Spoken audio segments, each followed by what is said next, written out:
Let's say you are hungry to invest and you want to buy a stock.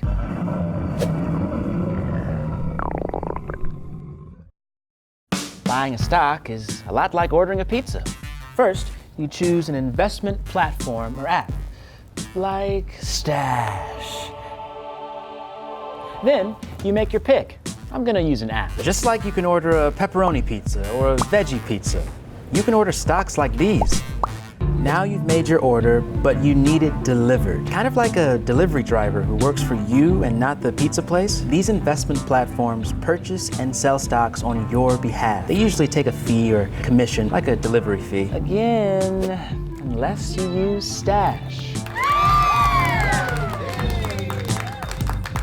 Now that you've paid for your stock order, your platform will deliver it to you. Boom! You have your stock. Normally, if you bought a stock, it would go in your portfolio, but for this, well, I'll be putting it in my stomach.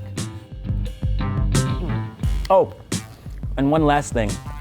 If you don't have money for the whole stock, with Stash, you can just buy a slice, also called a fractional share, for as little as $5.